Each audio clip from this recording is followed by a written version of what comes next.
Assalamualaikum warahmatullahi wabarakatuh. Di sini sekarang kita akan membahas mengenai pembubaran firma dengan metode likuidasi yang dilakukan secara berangsur.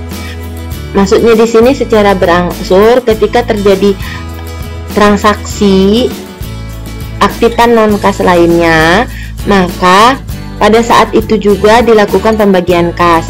Misalnya terjadi transaksi penagihan piutang pada saat itu, atau terjadi penjualan barang dagangan pada saat itu, atau terjadi penjualan aktiva tetap pada saat itu, langsung dibagikan ya, tanpa menunggu atau melihat aktiva lain atau barang dagangan yang lain atau piutang lain yang tertagih. Nah, dia berdasarkan transaksi tersebut, jika sudah laku terjual maka langsung dibagikan. Maka di sini dikatakan secara berangsur ya, berangsur maksudnya di sini langsung pembagiannya ya, pembagiannya secara berangsur atau bertahap. Di sini ada dua metode yang digunakan, pembagian kas tanpa program kas dan pembagian kas dengan program kas. Untuk pembagian kas tanpa program kas, di sini ada tahapan-tahapannya. Yang pertama, mencatat realisasi aktifan non kas yang berhasil dijual. Kemudian aktifan non kas yang tadi yang berhasil dijual tadi kemudian dibebankan dibebankan laba rugi, laba atau rugi ke modal masing-masing anggota. Kemudian jangan lupa melunasi hutang-hutang dengan menggunakan uang kas yang ada.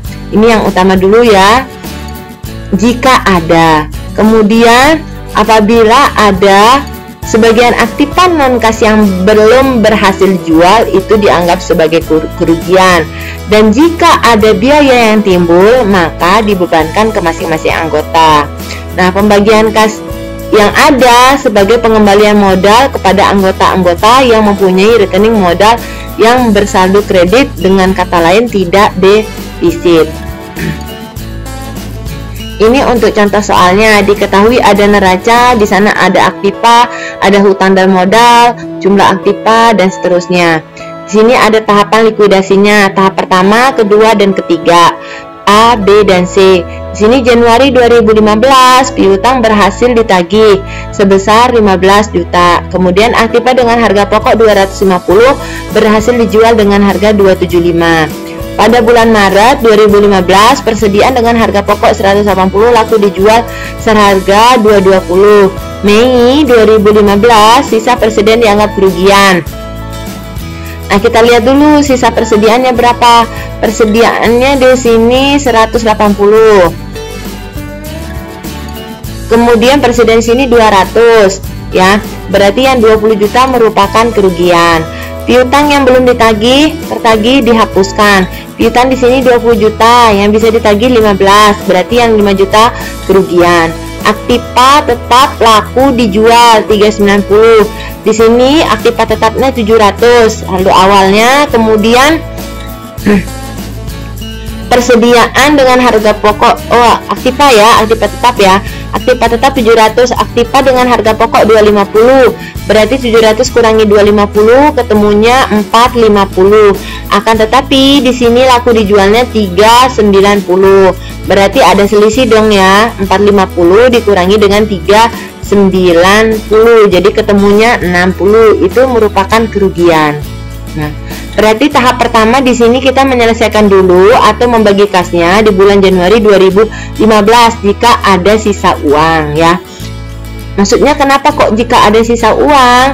Karena di sini ada pelunasan utang terlebih dahulu, pelunasan utang dagang, utang pada Tuan P, utang pada Tuan Q dan seterusnya. Di sini tahapan pertama, dibuatkan jurnal dulu untuk jurnal realisasinya. Jurnal realisasinya di sini ada kas 290. 290 ini diperoleh dari mana? Ini kas yang diterima nih. Di sini tanggal Januari 2015, aktivanya dijual dengan harga 275, piutang yang ditagih 15. Berarti 275 ditambah 15, jadi ketemunya 290. Piutang dagangnya 15, aktiva tetapnya 250. Yang ini nilai bukunya ya, yang ada di neraca. untuk aktiva tetap. Kemudian untuk modal PQRS ini kok posisinya di kredit semua, berarti ini akan menambah modal PQRS ya. PQRS ini menambah modalnya. Kenapa? Karena ini ada keuntungan di sini. Keuntungan yang mana? Berarti sini 25 ya posisinya ya. Berarti 275 dikurangi 250 itu ketemunya 25. Nah, 25 ini mana tadi ya? 25 juta. Ya, 25 juta ini dikali 30% ya. 25 juta dikali 30% berarti ketemunya 75. Kemudian 25 juta dikali 20, kemudian 25 dikali 25, kemudian 25 juta dikali 25 ya. Seperti ini ya. Ketemunya di sini 5 juta, kemudian tuan R itu 625, ini kali berapa persen ini? 25 ya, yang ini ya posisinya ya. 25 juta dikali 25%. Seperti ini ya, modal R dan E sama. Kemudian pelunasan utang sebagaimana yang sudah dijelaskan sebelumnya tahapannya ya. Ini kan mencatat realisasi aktiva non kas, dicatat nih dalam bentuk jurnal, kemudian dibebankan ya laba atau ruginya. Jika laba berarti menambah modal, jika rugi berarti mengurangi modal. Kemudian tahap ketiga melunasi utang-utang dengan menggunakan kas yang ada. Nah, terus yang berikutnya ini aktiva non kas yang belum bersedia dianggap sebagai kerugian. Nah, ini udah sampai tahap ketiga ya, hutang dagang, hutang PQ, nah kas. Nah, berarti ini untuk pelunasan utang ini dilihat dari ini ya, ada utang dagang di neraca ya, utang PQ 25, 75, 50 ya yang ada di neraca ya. Berarti kasnya di sini sudah dikredit ya, berarti merupakan pengurangan kas itu sendiri. Berarti utang posisinya di debit karena dia berkurang ya. Utang dagang, utang tuan P, utang tuan Q ya, 25, 75, 50 pada kas 150. Kemudian kita lanjut di sini untuk pembagiannya ya. Untuk saldo modalnya dulu kita masukkan, kita buat tabel di sini untuk memudahkan ya. Di sini modal PQRS, di sini ada juga untuk pembagiannya 30%, 20%, 25 sama 25. Nah, di sini saldo awal modalnya masing-masing. Untuk P itu 200, Q di sini 175, kemudian tuan R itu 215 juta, kemudian tuan S itu 260 juta. Ada nih laba realisasinya. Laba realisasinya ini diperoleh dari mana? Dari jurnal sebelumnya ya. Ini ya 7.500, 5 juta, 6250. Kemudian ini merupakan penambahan modal nih labanya. Berarti untuk modal tuan P bertambah 7.500 menjadi 207.500.000. Kemudian Q bertambah sebesar 5 juta menjadi 180 juta. Untuk modal R di sini 6.250 menjadi 221.250.000. Kemudian tuan S juga bertambah 6250 menjadi 6.250.000. Nah, bagaimana dengan yang non kasnya? Nah, kita lihat lagi nih tahapan yang berikutnya sebelumnya. Ya. Apabila ada sebagian aktiva non kas belum berhasil dijual, maka dianggap suatu kerugian.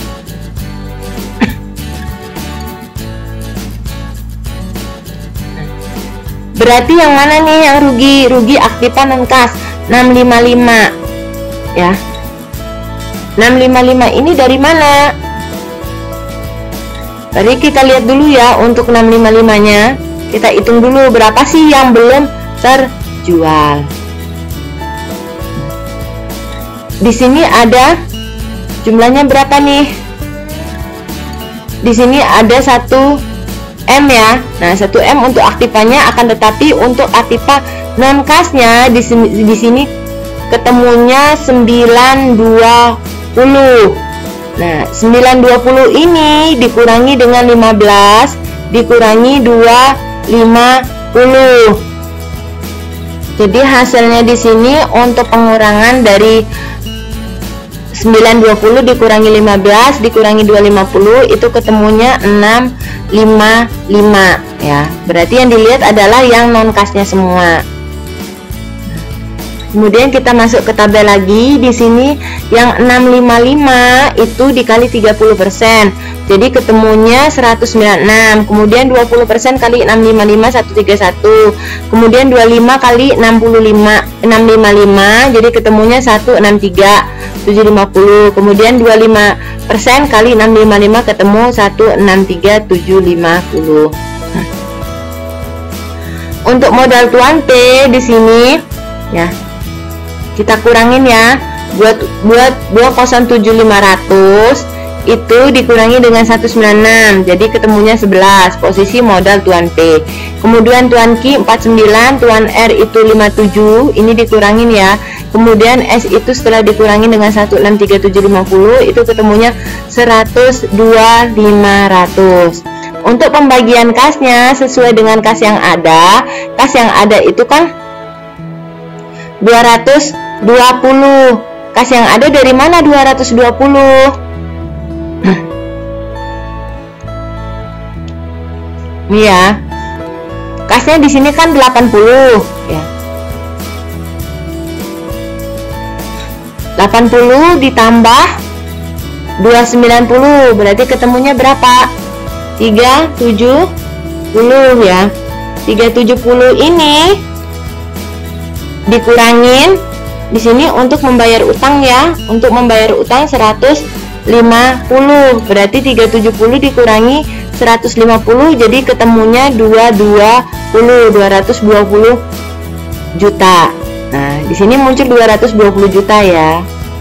Kemudian modal P dari mana? Oh, ini ada kan di masing-masing kolom, tinggal dipindahkan saja. Untuk P, Q, RS 11 juta, Q 49, R itu 57, kemudian S itu 102. Pada kasnya keluarnya hanya kasnya yang ada adalah 220. Kita lanjut ya. Kemudian likuidasi tahap 2. Di sini tahap 2 kan sudah dibagikan tuh 11, 49, 57, 102 ya. Posisi ininya ya, posisi modalnya yang sudah berkurang tadi ya. Berarti posisi modalnya di sini 189 karena sudah dibagikan pada tahap pertama ya. 189, 126, 157, 157, 500. Di sini untuk pembagian laba yang tadi ya. Ini masih ingat pembagian laba, di sana kan posisinya laba ya. Untuk apa sih nih? Penjualan Aktiva tadi ya, kalau nggak salah ya. Nah, Aktiva ini ya. Tambahkan dulu untuk posisi modalnya ya. Penambahan laba bagian tahap 1 ya. Kemudian bagian laba tahap 2. Tahap 2 ini laba atau rugi, kita lihat dulu. Persediaan barang dagangan harga pokok 180, laku dijual 2240. Berarti di sini keuntungannya ada 40 juta. Nah, 40 juta tadi dikaliin 30%, jadi ketemunya 12 juta. 40 juta dikali 12% ketemunya 8 juta. Kemudian 25% dikali 4 juta ketemu 10 juta. 25% juga dikali 4 juta, jadi ketemunya 10 juta. Nah, kemudian setelah ditambahkan laba tahap 1 tahap 2, itu jumlahnya berapa sih posisi modal tuan P? Berarti di sini 189 ditambah 7.500 ditambah 12 juta ya. Jadi ketemunya untuk posisi modal P itu adalah 208.500. Q 139, kemudian R itu 173, kemudian S itu juga sama 173.750. Kebetulan ini sama ya. Nah, kemudian kita lanjut. Rugi karena belum terjual. Berapa sih ruginya? Di sini ketemunya 475 ya. 475 ini diperoleh dari mana? Ya, ini pembagiannya untuk rugi dulu, masih ingat ya caranya ya.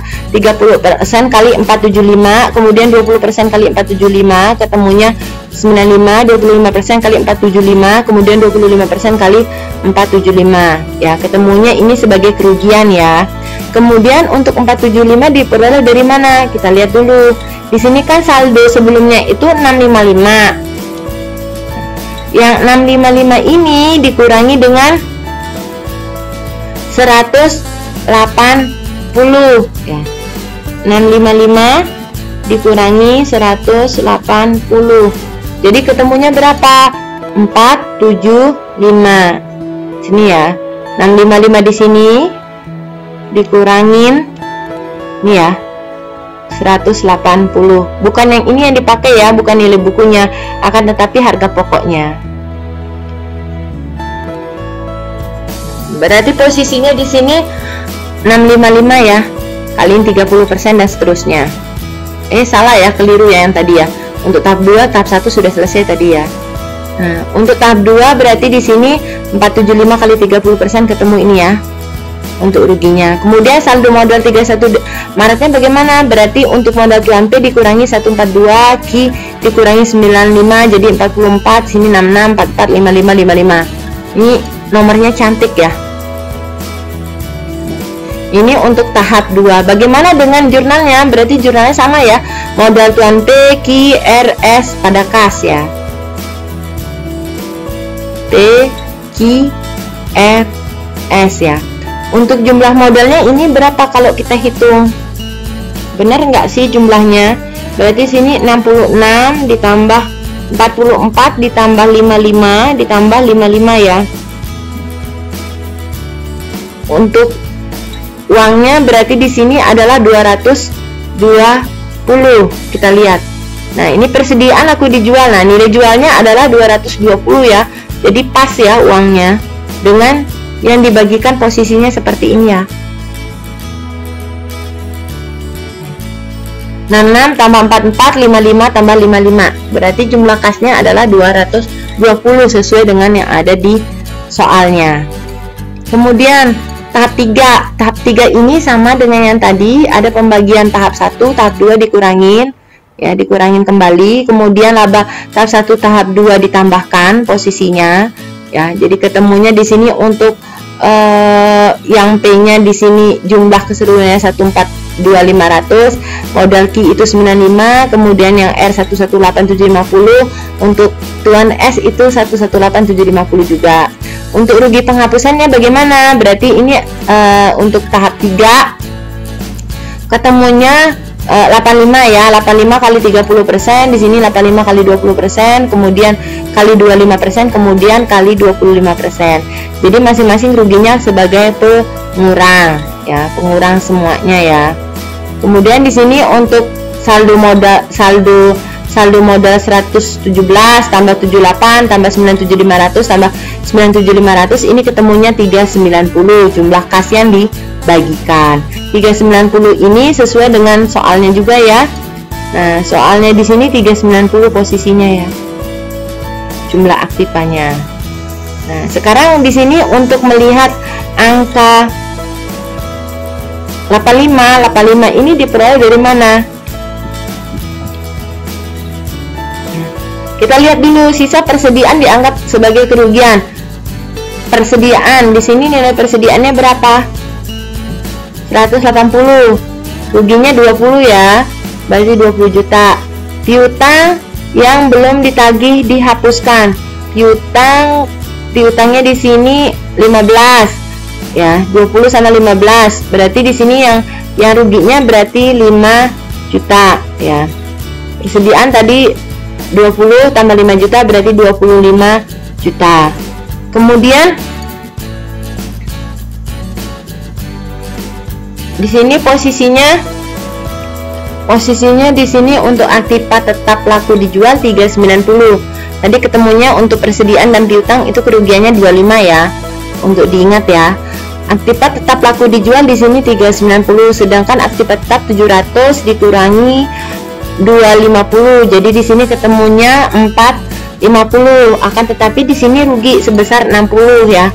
60. Kenapa 450 itu dijualnya dengan harga, sisanya ya dijual dengan harga 390. Berarti harga nilai bukunya yaitu 450 dikurangi 390 berarti 60.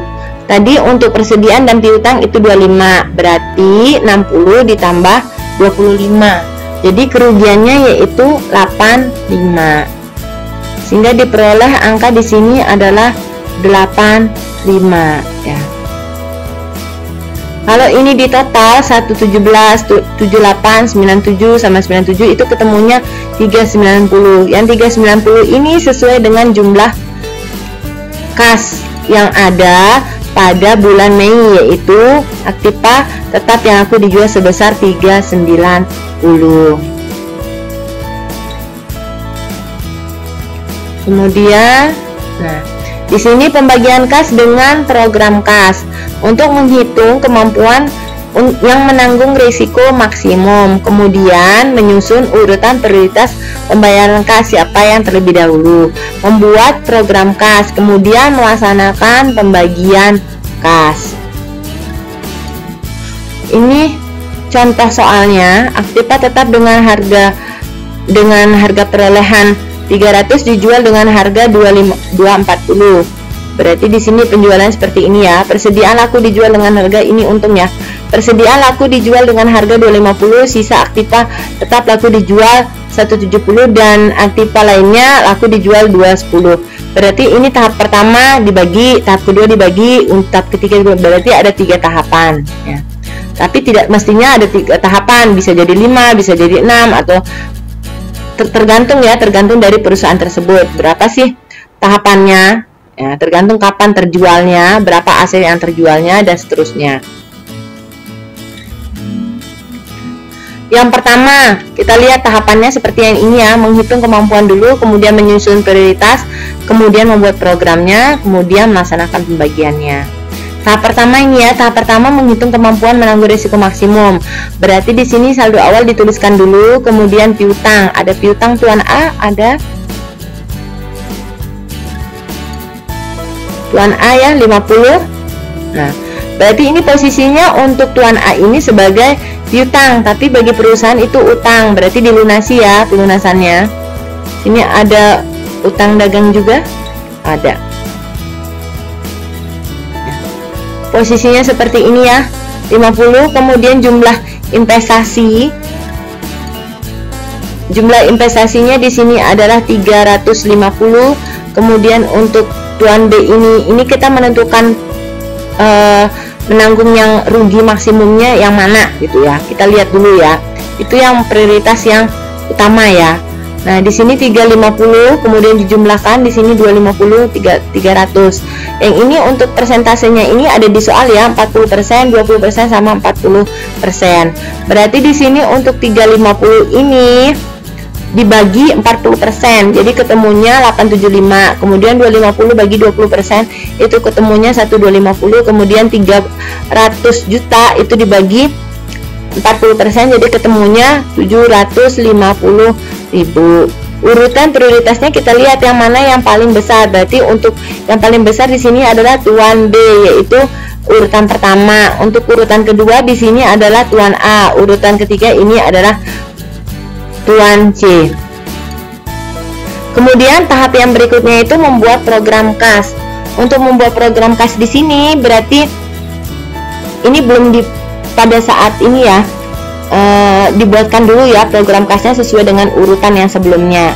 Di sini kerugian maksimum 875 tinggal dipindah dari yang ada ya, kemampuan menanggung rugi prioritasnya ya, ditaruhkan di sini ya. 875, 125, kemudian 750. Untuk prioritas pertama di sini masuknya 375. 375 ini diperoleh dari mana? Berarti ini pengurangnya dari sini ya. 1250 dikurangi 875, berarti selisihnya berapa? Jadi 375. Jadi di sini sejajar ya, selisih yang ada di bawahnya. Kemudian untuk Tuan C ini tetap 750. Kemudian prioritas kedua bagaimana? Prioritas kedua di sini 875. 875 ini kita lihat untuk Tuan C Berarti sini 875 kurangi 750. 750 jadi ketemunya 125. Di sini 125 juga ya. Berarti 750 semua posisinya sama. 750, 750, 750. Ini ada di buku Arifin ya, untuk contohnya sama ya. Kemudian untuk jumlah prioritas pembayarannya bagaimana? Berarti di sini untuk tuan B 75 ya. 75 ini bagaimana, ini posisinya yang 75.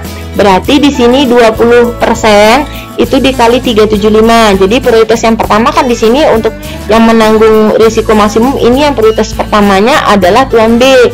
Berarti di sini ditulis adalah 75. Berarti 20% dikali 375 jadi ketemu 75. Kemudian yang selanjutnya untuk siapa? Berarti di sini 125 untuk prioritas yang kedua. Ya, 125 dikali 20%. Kemudian yang A juga dapat nih 125 kali 40%. Jadi ditaruh di sini di posisinya ya untuk prioritas kedua. Ya. Ini 50 juta. 40 kali 125, 20 kali 125 ketemu 50 sama 25 juta. Untuk prioritas ketiga bagaimana? Jadi 750 kali 40%, 20% kali 750, kemudian 40% kali 750. Jadi masing-masing tuan A, B, dan C 300, 150, dan 300. Hingga untuk tuan A itu dapatnya 350, tuan B 250, untuk tuan C adalah 300. Akan tetapi yang diprioritaskan dulu tuan B dulu ya. Ini program kasnya.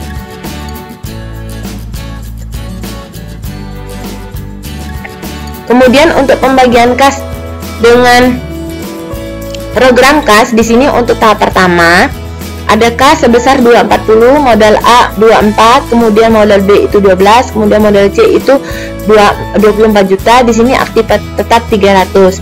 Ini diperoleh dari mana? Berarti aktiva tetap yang sudah terjual. Dijualnya berapa? Berarti dijualnya di sini 240, akan tetapi nilai bukunya adalah sebesar 300. Ini ya, berdasarkan soalnya ya. Nah, di sini dijual dengan harga 240, harga perolehannya atau nilai bukunya adalah 300, berarti ada pengurangan di sini adalah sebesar 60 ya. 60 ini merupakan kerugian. Nah, 60 itu dikalikan dengan sesuai dengan perbandingan. Ya, 60 kali 40 itu ketemu 24, kemudian di sini 20% ya, 20% dikali 60 ketemunya 12, kemudian yang untuk modal C di sini 60 kali 40%, jadi ketemunya 24. Dia akan mengurangi modal A, B, dan C. Kemudian sebagaimana ini realisasi kasnya ya. Kemudian yang berikutnya pelunasan utang. Pelunasan utang ini ada utang dagang sama tuan A. Di sini ada 100 juta, kemudian utang A itu 50. Jadi kasnya 150 juta.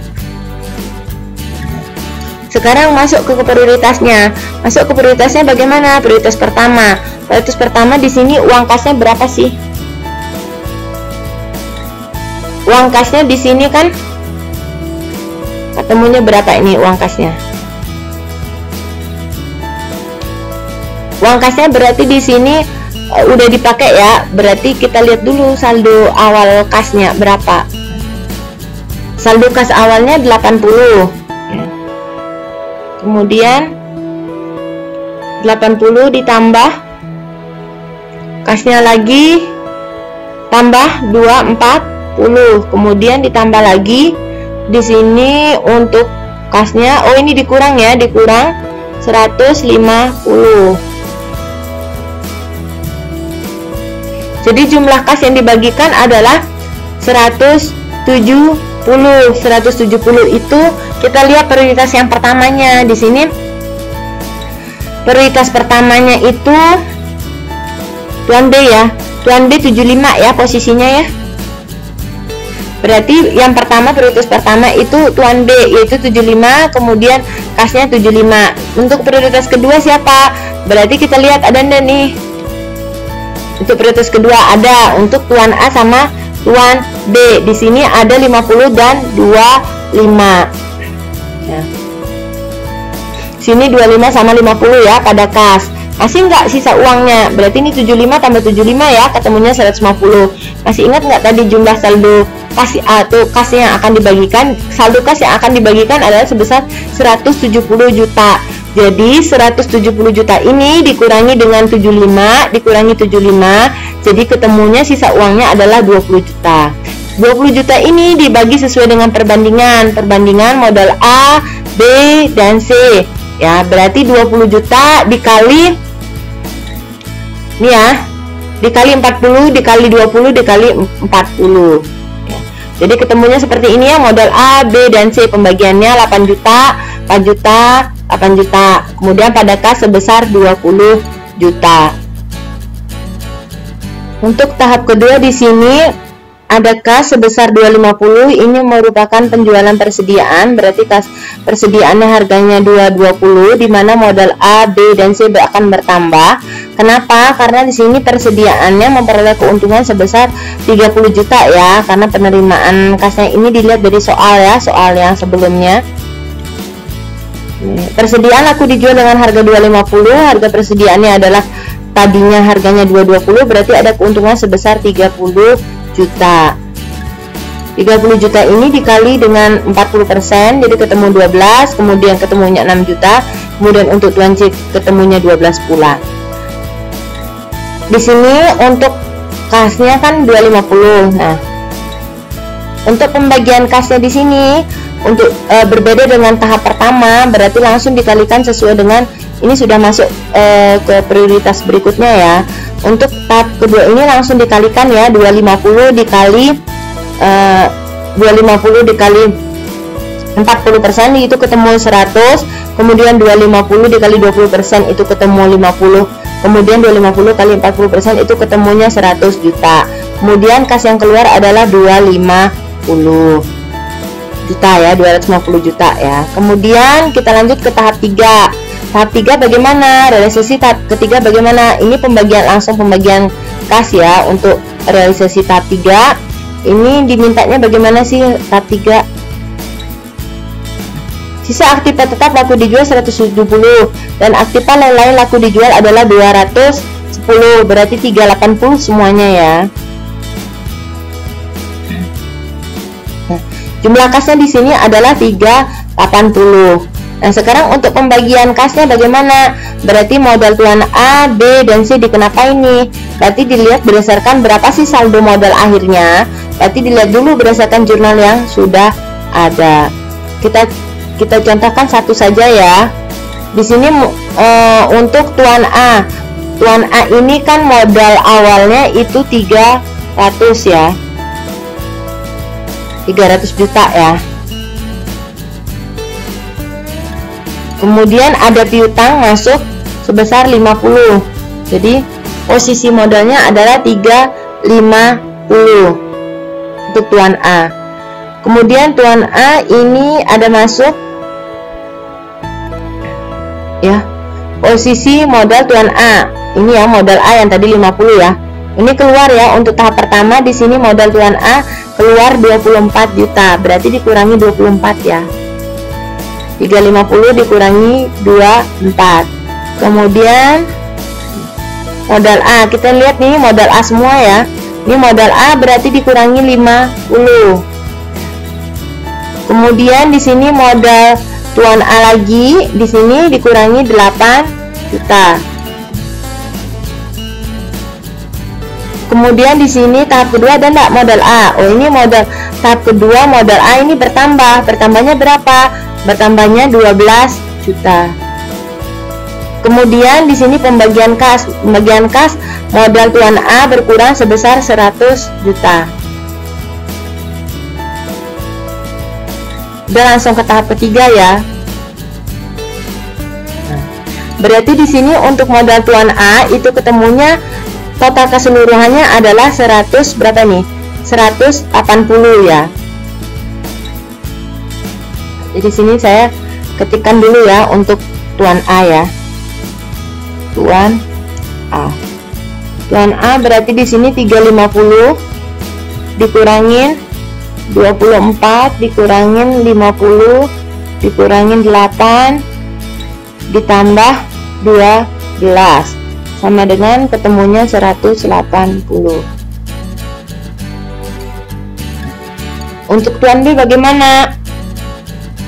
Sama ya untuk tuan B ya. Tuan B di sini untuk prioritasnya saldo awalnya 250 ya. 250. Kemudian yang berikutnya di sini dikurangi 12. Kemudian ini enggak ada ya. Kemudian yang berikutnya tuan B dikurangi 75, kemudian tuan B dikurangi lagi 25, kemudian untuk sisa uang dibagi di sini tuan B dikurangi 4 juta. Kemudian yang berikutnya ada lagi enggak untuk tahap kedua? Tahap kedua di sini modal tuan B ini bertambah ya, bertambah sebesar 6 juta. Kemudian untuk pembagian kasnya, pembagian kas di sini tuan B dikurangi 50 juta. Ini udah selesai ya. Berarti di sini untuk tuan B hasilnya itu ketemunya 90 juta.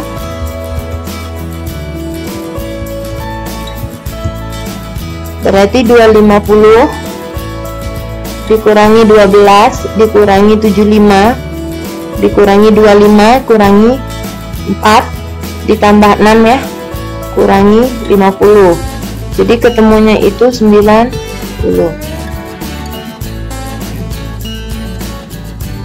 Lanjut tuan C. Tuan C berarti di sini kita lihat lagi ya untuk tuan C. Tuan C di sini posisinya 300. Kemudian di sini untuk tuan C dikurangi lagi 24. Ya. Kemudian tuan C tidak ada. Kemudian ini C tidak ada. Kemudian ini ada.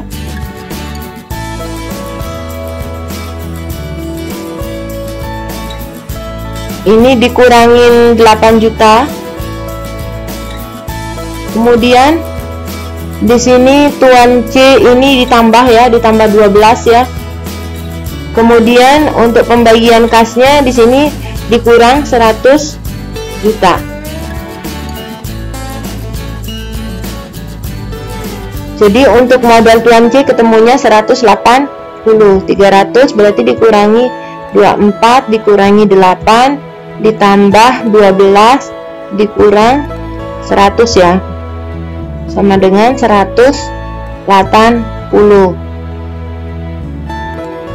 Untuk tuan A ini kurang nih ya, kurang 100 ya. Kelupaan diketiknya di sini posisinya untuk tuan A ya. Di sini tuan A 100, kemudian kalau nggak salah di sini sudah terjadi pelunasan utang di tuan A ya 50.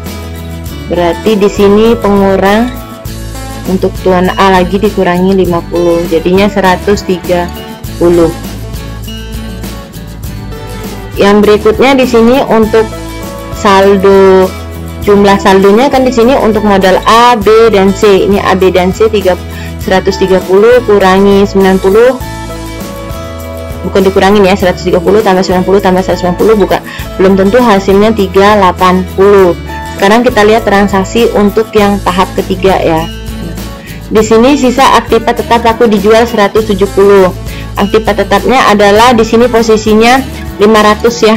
Untuk aktiva tetapnya 500 berarti dikurangi sebelumnya itu 300 dikurangi 170. Jadi 500 dikurangi 470. Jadi ketemunya 30. Yang 30 ini merupakan kerugian ya. 30 merupakan kerugian ya. Dan aktiva lain-lain laku dijual adalah 210. Aktiva lain-lain yang 210 ini dikurangin ya, 210 dikurangi 10 berarti untung ya. 10 berarti ruginya di sini 20 ya. Tadi 30 dikurangi 10 ya, laba. Begini, jadi posisi labanya itu atau untungnya itu sebesar 20. Rugi ya. Posisinya ruginya 20. 20 itu diperoleh dari yang tadinya rugi 30 dikurangi 10 ya. 10 untungnya sama dengan berarti di sini posisinya ruginya 20. Yang 20 ini kita lihat perbandingannya, berarti di sini 40 20 20 ya. Sini 40%, 20 untuk tuan C ini 40%. Nah, yang ini dikalikan 20%. Jadi ketemunya ini 4 ya untuk 20 juta ya. Di sini 20 juta ya. Dikali 20%. Jadi kalau dikali 20% jadi ketemunya 4 juta. Kemudian untuk yang perkalian 40% ini jadi ketemunya 8 juta. Jadi untuk tuan A, B dan C berarti masing-masing dikurangi 8 juta. Berarti di sini kurangi 8 juta. Ini termasuk rugi ya. Berarti di sini ketemunya 122. Kemudian di sini dikurangi 8 juta. Jadi ketemunya itu 772. Bukan dikurangi tuan B ya, salah dulu. Tuan B ini 4 juta ya, berarti dikurangi 4 juta karena 20% ya bagiannya ya. Sama dengan berarti di sini 86 ya. Kemudian di sini untuk tuan C 180 dikurangi 8 juta. Jadi ketemunya 172. Nah, ketika dijumlahkan 122 ditambah 86 ditambah 172 itu ketemunya 380. Udah selesai ya. Ini lumayan panjang ya perhitungannya. Adapun yang ingin ditanyakan bisa melalui WA group. Kurang lebihnya saya mohon maaf. Terima kasih.